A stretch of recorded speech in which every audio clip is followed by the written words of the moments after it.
Hi. One of the things that many people get in touch with me about is how to go about harmonizing a melody. So either they've got a melody that's given to them in some kind of theory exercise or in terms of trying to write something in the style of a particular composer, maybe part of musical studies, or they've written a melody which they're really pleased about, but they're not quite sure how to put chords to it. So we're just going to have a little look at a sort of window of a melody, if you like, to see how we might tackle the task. So what we've got on the board then is a 4-bar melody, and it's in the key of E flat major. So here's E flat major. This is what this melody sounds like.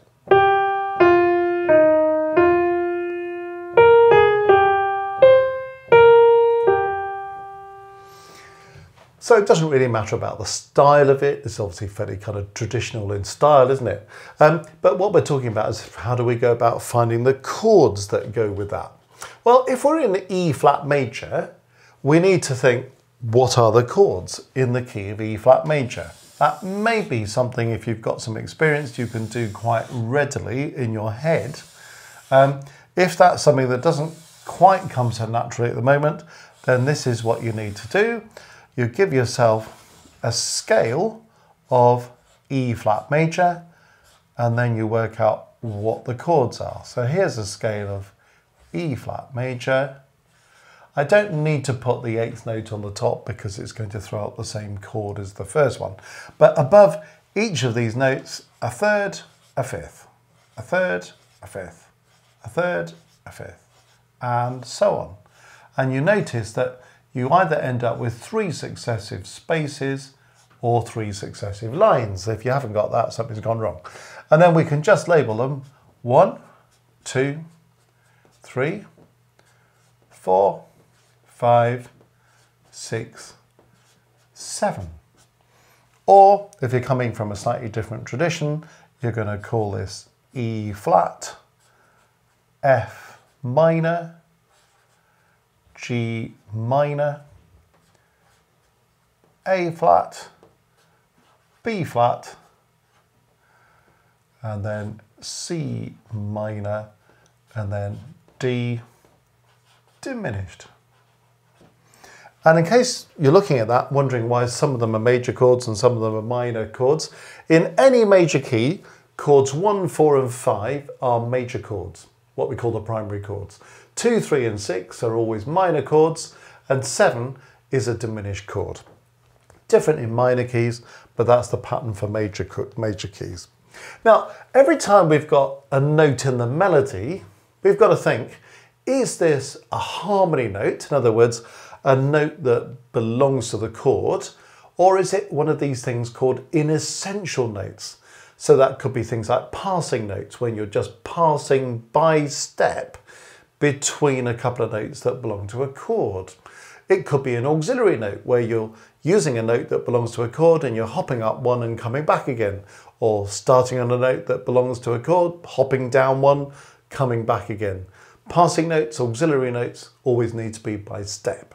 It may be you've got an anticipatory note, a note that just anticipates a note that belongs to another chord. That's fine as well. So all notes are harmony notes or inessential notes.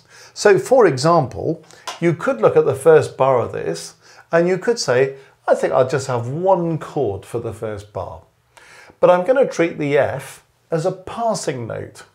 Okay, so in other words, G would be harmony, F would be passing, E flat would be harmony. So you'd need to find a chord that's got G and E flat in it. So as soon as you see this, you can think, well, actually, G and E flat belong to chord 1. G and E flat also belong to chord 6. So if I wanted to treat the F as a passing note, I could start this with a chord 1 or a chord 6. In effect, you'd probably start with a chord 1 if it's the beginning of the piece, because we want to kind of hear as the listener that we're in the key of E flat major. If we start with chord 6, well, we might think we're in the key of C minor. It might be a little bit confusing. So you could put down a chord of E flat major and your melody could just float over the top of it. So harmony, passing, harmony. And of course you could make it more interesting than that, like just doing a little bit of something with opening up the chord and a bit of rhythm and so on. But equally, you could say, well, I don't want to treat the first bar as one chord. You might say, I'll have the F as a passing note, but I'm going to have a different chord here. So you could start on chord 1, have the F as a passing note, and then you could say, you know what, I'll have that chord 6 because E flat's in chord 6, and I'll have that at the end of the bar. So you might start on the chord 1, passing, 6. You could do that. Or you might think, I'll have 3 different chords in the first bar. So you could start on chord 1, then you could say, well, which of the chords have F in them?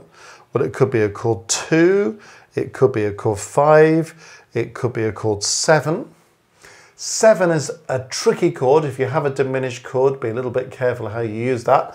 If you're going to use it at all, use it in first inversion rather than in root position. It will sound better as a rule, but it's not the most obvious chord. 5 is quite an obvious chord actually, isn't it? 2 is definitely another possibility, but you could, for example, go 1, 5, 1, and have 3 chords. Or you could go 1, 5, 6. So you see, it's not just that only one possibility exists. You've got to decide, how do I want this to go? Do I want the chords to move quite slowly? So maybe I get a sense of chords moving kind of 1 to a bar some of the time anyway. Or do I want the chords to move quite quickly? What's the speed of the piece? Because if it's going really fast, the chord change probably needs to be a bit more widely spaced. If it's going really slowly, the chord change probably needs to be a bit more frequent to compensate for that. So these are all things to bear in mind. So you see that we've got possibilities in the first bar. When I go to the second bar, well, again, I could say, I'll just have one chord in that bar. And I could say, well, I need a chord that's got F in it. I then need a chord that's got B flat in it. So is there a chord that's got F and B flat in it? But I'll treat the A flat as a passing note because it's passing by step between B flat and G. Well, which is the chord that's got an F and a B flat in it? Well, there's only one. It's chord 5. Sometimes you find you've got 2 notes that will belong to this chord and belong to that chord. Sometimes if you've just got the bottom and the top note, there's only one chord that fits. So I could decide that the whole of bar 2 is going to be harmonised with a chord 5. Maybe onto a new chord in the next bar. So I could do that, couldn't I? Or I could think, well, actually I want 2 chords in that bar. F happens to belong to chord 2, for example. So I could start with a chord 2. And then go to a chord 5. Probably what I'm not going to do is change chord between the B flat and the A flat, because that would be a bit of a rush, wouldn't it? If I did something like, see, oh, suddenly all the chords are moving along a bit quickly. So I might enjoy the quaver rhythm as a kind of something that belongs to the melody without having a jolt in the chords because they're moving so quickly. So you could have one chord for the whole bar, or you could maybe have one chord here, another chord at the end of the bar, but I'd probably treat the A flat as a passing note because it's moving a little bit quickly. So you're getting the idea, you know, we could have chord 1 for the whole of the first bar, and then chord 5 for the second bar. To see, there's quite a sort of calm impact. Or I could think, I'll have the harmony moving a bit faster, a faster harmonic rhythm as we call it. So I could go 1, 5, 6, 2, and then maybe move on to a 5. So do you see, that would give me more chord change, faster harmonic rhythm. Decide what the mood is that you're trying to create. I come into bar 3 and I'm thinking, well, I could have one chord for each of these. G, for example, belongs to chord 6. I mean, it's also round, isn't it? Elsewhere, it's in 3, it's in 1. You know, I've had a fair bit of 1, I suppose, at the beginning. So, and maybe I'm going to come back to 1 at the end. That often happens. So maybe it's a good time to use 6. So from the end of the previous bar, I go 5, 6. That might be quite nice. I could also then say, well, do you know what? C is also in 6. So I could just have 6 for those 2 notes before I move on. So I have 6. And then I change chords there. Or I could say, well, I'll have one chord here, I'll have a new chord there. Well, apart from 6, C is also in 4 and 2. So I could be going from my 6 to a 2, or I could be going from my 6 to a 4. Then you might think, do I prefer one of those over the other? I think I quite prefer 4 there actually, but that's just a personal thing. So 6, then 4 maybe. And then the last 2 moves often need to be something called a cadence. So if you go 5-1, that's a perfect cadence. If you go 4-1, that's an imperfect cadence, a plagal cadence rather. So 5-1 perfect cadence, 4-1 plagal cadence. If you go something to 5, that's an imperfect cadence. It's normally 1 to 5, 4 to 5, or 2 to 5. If you go 5 to 6, that's an interrupted cadence. And really the imperfect cadence sounds a bit more like a musical comma, if you like. The interrupted sounds a bit more like a musical question mark, if you like. The things that finish on chord 1, the perfect and the plagal cadences, tend to sound like full stops, which maybe is what we're looking for here. So can we find a cadence formula? Well, 1 would fit here, wouldn't it, in the last chord, because G's in chord 1. 5 would fit there. So this could be a perfect cadence that's going 5 to 1. So you probably want to go for one of those cadence formulas. So there we are. It's kind of, what's the mood you're trying to create? How quickly do you want the chords to change? How are you going to make decisions about, is every note a harmony note, belongs to a chord? Or have we got options that we could treat it as a harmony note, or we could say that's a passing note or an auxiliary note? And it will affect the flow of the piece. That will also be affected by the tempo, and different approaches will create different moods.